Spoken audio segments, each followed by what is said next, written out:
I get a lot of questions from people asking me, should I turn photography into my job and not just keep it as that thing I enjoy on the side? And those questions are coming in thicker and faster at the moment because so many people around the world are struggling to find work, and people are questioning, should I try and turn this thing that I love into the thing that also pays the bills? Maybe you're in that position right now, and this doesn't just apply to photographers. This applies to anyone who does anything creative on the side of their day job. Maybe you write poems, or you paint or draw or design or make films. It applies to all these things. If there's anything you love to do in your spare time and you're sitting there thinking, I wonder if I could leave that day job and make this thing that I love the thing that pays all my bills. Well, I'm going to tell you my story about how I became a professional photographer and what that looked like in reality, the nuts and bolts of the day-to-day, so you can get a realistic picture of what you might experience if you choose to go professional. And hopefully in hearing that story, you can make a more informed decision for yourself. I was probably in my mid-20s when I decided that maybe I should start thinking about making money with a camera in hand. And the first camera that I tried that with was one of those little DV handy cams with a flip-out screen. Remember those? I think it was a Canon something or other. And at the time I was working for the church back in South Africa, and no surprises, the church didn't pay very well. And I had this camera and I enjoyed taking photographs and videos, and I thought, I wonder if I could use this to subsidize some of my income. So even though I'd always enjoyed photography and video on the side, it suddenly became the thing that I did to make that bit of extra money. And with that little DV camera, I started out by shooting youth camps, which I was involved in running at the time. And I remember one of the ones we used to do, this was back in the early 2000s when Survivor was a big deal on TV. And so we would run these camps that were like Survivor camps. We'd split the kids into tribes and they'd have to build their own shelters and come together for challenges. So I would shoot that whole weekend, and then at the end, I cut together like a 1 hour sort of Survivor episode that I could sell to the kids who came on the camp as a DVD, something they could take away if they wanted to remember the weekend. After I'd been doing that for a little while and a bunch of other little jobs on the side, I decided to upgrade my camera and get a little bit more serious.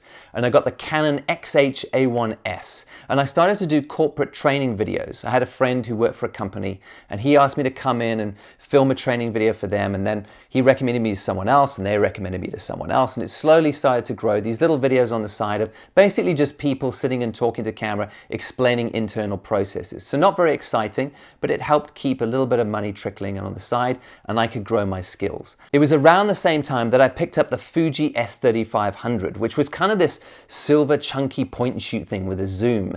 See, I was shooting Fuji long before it was trendy. And even though I only had 4 megapixels, I really enjoyed using it in my own time and taking photographs. And the idea occurred to me, maybe I could start to add photography to the filmmaking that I was already offering. I obviously realized that 4 megapixels probably wasn't enough for professional use, but it was at that time that Canon dropped the 550D, or I think it was the T2i in America.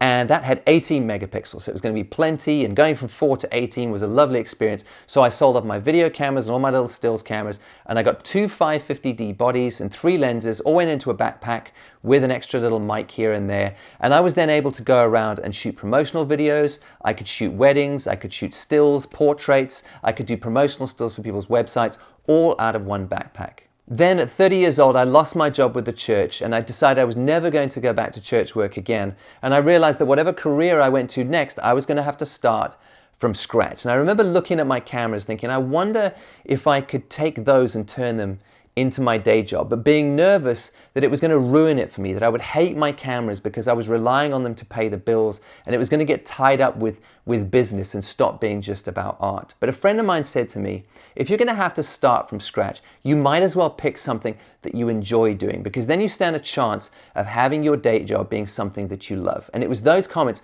that pushed me over the edge. I thought, let me try and be a professional. I began by freelancing, and I think I had this expectation that I'd just be able to go around to the clients I had, those few, to be able to get some more work from them, maybe some more referrals, and that over the course of time, I would be able to build this thing to the point where it would cover all my bills and then grow it beyond that into the future. But my expectations were shattered pretty early. For the first 3 years of going freelancing, my main source of income was wedding tables. And there are a few reasons for that. One, I think I overestimated how much work I was going to be able to generate in that first little while. And two, I wasn't that good yet. And I hadn't been honest with myself about the fact that I had a long way to go before the work that I was producing was sought after by people to the level that I would be able to support myself. I did lots of little freelance gigs for friends who sort of took pity on me and tried to generate a little bit of work for me, but they obviously weren't paid very well. And I was still happy to do them though. I mean, every job was a bit more experience, and even that little bit of money made a real difference because times were hard. And one friend of mine who was starting a cafe came to me and said, hey, could you do some shots of the food that I want to have in the cafe to go on the website and entice people in? So I went over just natural light because I really didn't understand strobes properly yet.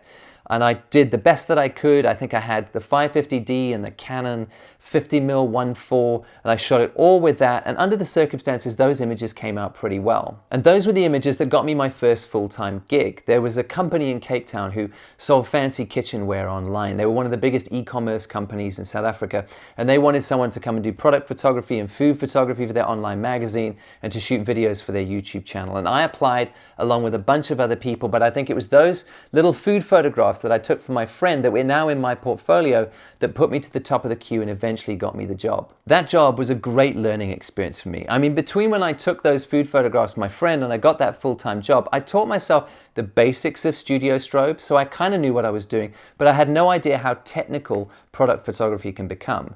So for example, one of the products I'd have to shoot fairly regularly were KitchenAid mixers. And part of a KitchenAid mixer, lots of you will know, is this stainless steel bowl, which just acts like a bent mirror and reflects the entire studio. So if I didn't do anything with it or light it right or put cards up or flags, you'd see me standing there and a light stand and another light stand and the reflection from a light and a desk in the corner and my computer. So I had to learn how to take care of all these technicalities, and because of that, I grew really fast. I left that job in 2012 when I moved back to the UK, and the minute I hit the ground here, I started looking for work, and I was lucky enough to pick up a job within about 4 weeks of being back, and it was to shoot big products like sofas and dining sets and garden furniture and basically any sort of furniture for the home. And I remember them asking me in the interview, do you know how to do product photography? And I said, honestly, yes, absolutely, I know how to do that. I've been doing it for a little while. But in the back of my head, I also knew I had never shot anything this scale, this big. There was very little online to show me how to do this sort of big product photography. So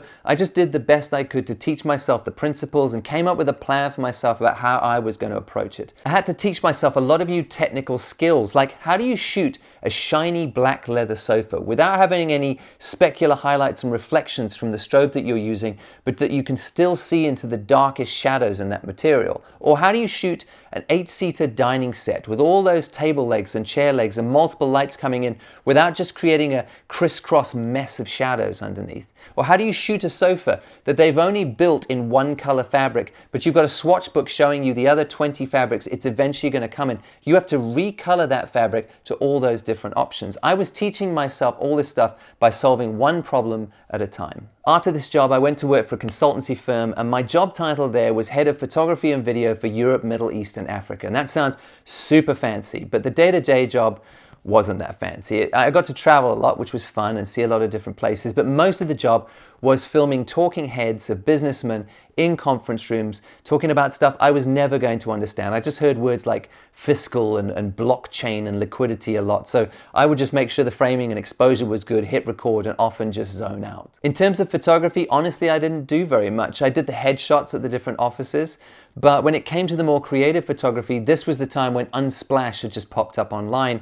And unfortunately, even though I worked full-time in-house for this company, the design team always preferred just to go onto Unsplash and to source free images rather than have to set up a custom shoot with me, which would have cost time to rent locations and rent models or whatever else they wanted to do. So it meant that I didn't really get to do any of the creative stuff. I left that job about 3 years ago, and I've been freelancing ever since, but I feel like it's taken me probably 12 to 15 years to work out how to make freelancing work. You've heard most of my journey has been working full-time in-house for companies, and most of that is because I was terrible at marketing myself as a freelancer. And if I'm honest with you, even now, I don't think I'm a successful freelance photographer specifically.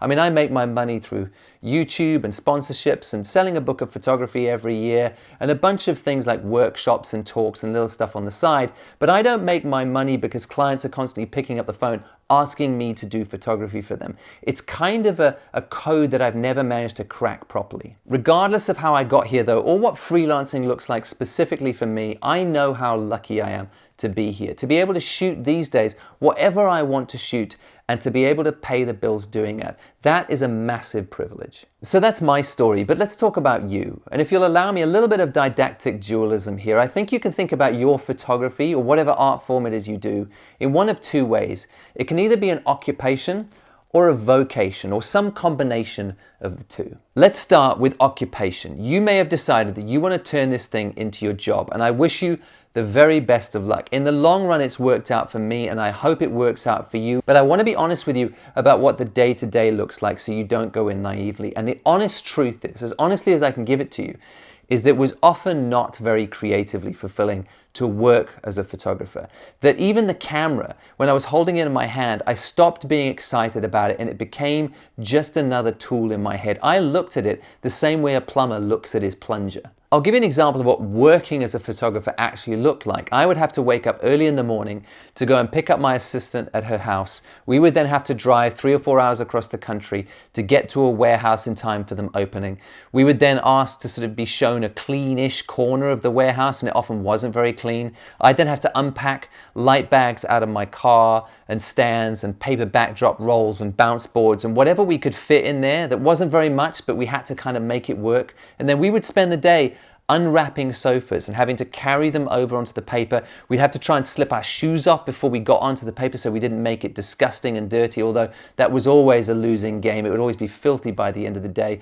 And it was just the whole day carrying sofas, setting it up in the same position and shooting. And it wasn't creative work. I had to shoot exactly the same 6 shots for every sofa so it looked consistent on the website. So I had to shoot a front-on shot at seat level. I had to shoot a 7/8 angle shot. Then I had to shoot a detail shot of the foot, detail shot of the arm, detail shot of the headrest, and then flip the sofa around and do a back shot at a 7/8 angle. And all the moving sofas and adjusting lights and shooting that go along with that. We used to work in this one warehouse fairly often. And there were these forklift trucks that would drive up and down with guys on it who were moving stuff around the warehouse. And on top of those forklift trucks was this orange light that would spin and flash on top of it. And because my strobes were set to optical slave, every time that truck drove past and it would see that flashing orange light, they would all flash with it, bah, bah, bah, which I'm sure did no end of damage to those strobes. And we had to stop and wait every time they drive past. But with some coffee and, some tunes blaring out of a cheap Bluetooth speaker we bought for ourselves and a lot of jokes, we got through it. My point is that in my case, becoming a professional photographer meant working on some kind of visual production line. It wasn't glamorous and it wasn't creatively fulfilling at all. I worked for bosses who knew exactly what shots they wanted for their products to go on the website, and I had to crack those same shots out for every single product in whatever warehouse I was working in, the same way every time. The name of the game was speed and consistency, which are two things which are often very hard to do together, and it quickly became just work. It obviously wasn't all bad though, because I stuck it out for years, and even though it wasn't creatively fulfilling, I absolutely learnt a ton. Like in one company, for example, they didn't want to pay more money to get better lights, and I knew that to light big products, for example, I really needed a nice soft overhead source, and they just wouldn't invest in a nice overhead lighting rig, and so I had to get creative. So I sort of put lights on the ground and propped them up and gridded them and fired them upwards, and then hung a frame over the top of the products that had this sort of white, stretchy, reflective material on it so that the light would bounce back down nice and soft. And it was these kind of problem-solving things, because I had these budget restrictions, that made me a better photographer and meant that I could take all those problem-solving skills into my own creative work. All that said though, I was always grateful to be able to make money with a camera in hand. And it's important to say that. I know how lucky I was to get those jobs. No one forced me to take them. Every single step of the process was my choice. And no matter how frustrating the daily realities of that job got, I would have chosen it any day of the week over having to go back to waiting tables and being worried about whether or not I could make the rent. I'm not trying to dissuade you from turning that thing that you love on the side of your day job into your main job. If that's the choice that you've made,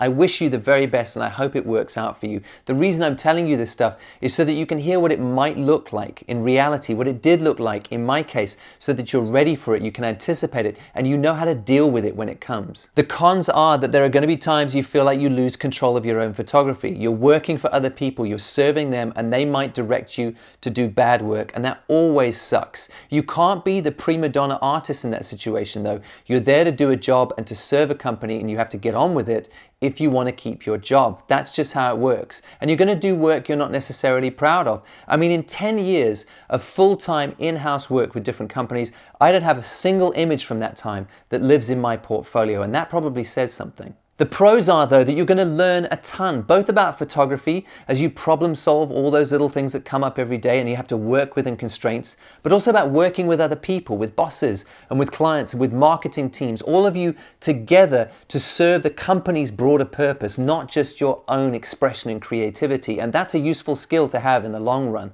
And also, you're going to be making money doing something you love. Not exactly the way you'd like to be doing it, but I think it's no less a privilege. That's the occupation side of things, but you could also see photography as your vocation, your calling, that thing that you just have to do. When you're sitting on the couch in the middle of the day, your camera calls to you, you have to pick it up and go out because it's your expression and your voice, and it's how you feel most creatively fulfilled. It was actually around that time when I was shooting all that repetitive product work that I picked up street photography because I'd realized that I was starting to fall out of love with my camera. I didn't want to see it at the end of the day. It just represented cold, hard mathematical work to me, and it had lost the creativity about it. So to rescue my love of photography, I gave myself a very simple daily challenge. I had a 30-minute walk from my flat back to my home at the end of my commute. And I decided that along that route, I would take a bunch of street photographs of whatever I happened to see that day, with the goal that I didn't have to be too technical. I could shoot whatever I felt like, much more intuitive, and whichever image I liked the best, I would challenge myself to post that at the end of the day. I also couldn't bring myself to use my big DSLR for that little daily challenge, even though it was in my backpack, because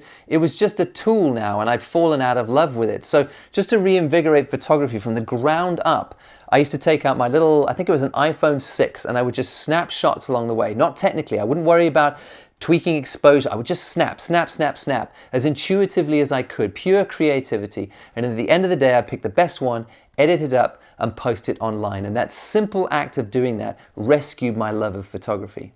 I did a bunch of other stuff on the side of that day job as well. Like, I really worked hard on my portrait photography, which was just for me. I would make little films. I even took myself over to New York in 2014 and filmed a 7-part documentary series on a comedy podcast over there that I've really enjoyed over the years. And most of you will probably know on this channel, a lot of you found me because of this. There was a video right near the beginning where I went to Snowdonia to try landscape photography. I gave myself challenges like that all the time. And even that video that I produced was just for me. I didn't even know if I was going to post it at the end of the day. But I always felt the need to have those personal projects going on the side to remind myself that photography and filmmaking for me were always first a vocation and the occupational stuff came later. And even though most of my time was taken up with that occupational stuff, that I still made sure to feed that expression, that creativity on the side, because I knew if I didn't do that, I might give up photography altogether in the long run. Some people will have been listening to my story about working as an occupational photographer, and you will want to run a mile. You can't think of anything worse. To work in that production line fashion the way I was having to, for you would just feel like you're bastardizing your art form and you're ruining it altogether. That is a big sign that occupational photography is probably not for you, and that's fine. No one says you have to do it, and don't believe the lies from people who tell you you're not a real photographer unless you're a professional and you get paid for it. That's absolute rubbish. We celebrate Vivian May as one of the great photographers of all time, but she took all her photographs in her spare time on the side of her day job as a nanny. You do not have to work as a photographer to be legitimate. If you already take photographs and you enjoy it, you are already legit. I think if you're worried that you're going to hate the struggle or that you're going to lose what makes photography special for you if you turn it into the day job, then run a mile. It's okay. I totally understand that impulse. Just keep the day job that you have.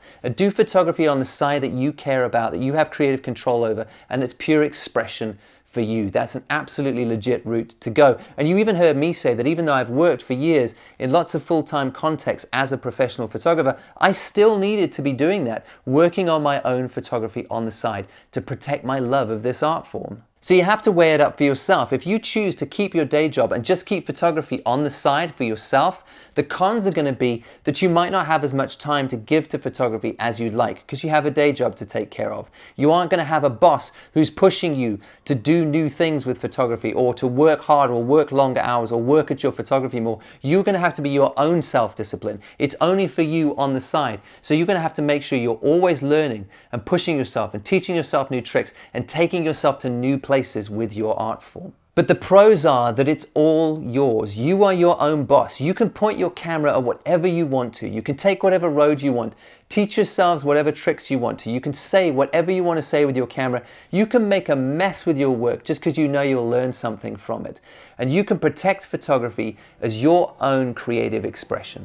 I obviously don't know what's right for you, whether you should make photography your job or not. That has to be your decision. But I hope in hearing my story, you know more of what it might be, that you're ready for it, that you're anticipating it, that you're not going in naively anymore, and that if it does become the kind of journey that I've had, that you stick to it, because I promise you, you will learn a ton in the process. For those of you who have decided that you definitely want to turn photography into your day job, in the next video I'm going to give you some practical advice on things like trying to find the right clients, setting your prices and choosing a direction for yourself. So keep an eye out for that. You may be lucky enough in your journey to turn your art form into equal parts occupation and vocation, where you don't need to compromise on either, where you can pay your bills but also make whatever you want to make.